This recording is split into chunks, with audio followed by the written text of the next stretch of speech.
Hi friends, அஸ்ஸலாமு அலைக்கும். இன்றைக்கி சூப்பரான டேஸ்ட்டான கருவாடு கிரேவி எப்படி செய்யலான்னு பார்க்கலாம். அதுக்கு கொடுவா கருவாடு 3 பீஸ் எடுத்துருக்கேன். 6-7 பல்லாரி வெங்காயம் எடுத்துருக்கேன். 2 சின்ன சைஸ் பூண்டு, ஒரு தக்காளி, ஒரு பச்சை மிளகா, கொஞ்சம் கருவேப்பிலை எடுத்துருக்கேன். பூண்டு, வெங்காயம், பச்சை மிளகா போட்டு சாப்பரில் போட்டு நல்லா நைஸாக சின்னதாக வெட்டிக்கோங்க. சின்ன சைஸ் புளியை ஊற வச்சுக்கிறேன். சின்ன நெல்லிக்காய் சைஸ் புளியை. இப்போ தேங்காயும் கொஞ்சம் அரைச்சி வச்சுக்கோங்க.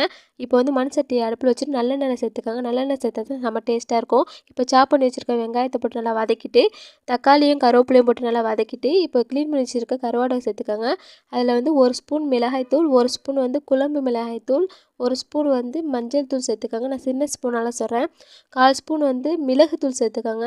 மிளகு தூள் சேர்த்தா தான் கருவாட்டு குழம்போட ஃப்ளேவர் கிடைக்கும். 1/4 ஸ்பூன் உப்பு போட்டுக்கோங்க. நிறைய போடாதீங்க, கருவாட்டில் அதிகமாக உப்பு இருக்கும். இப்போ தண்ணியை ஊற்றி கொஞ்சம் கொதிக்க வச்ச பிறகு இப்போ புளியை ஊற்றி தேங்காய் அரைச்சி வச்ச பேஸ்ட்டை 2 ஸ்பூன் போட்டு கொதிக்க வச்சு இறக்குறீங்க. சூப்பரான கிரேவி ரெடி. நம்ம சேனலுக்கு தொடர்ந்து சப்போர்ட் கொடுங்க, சப்ஸ்கிரைப் பண்ணுங்கள். தேங்க்ஸ் ஃபார் வாட்சிங்.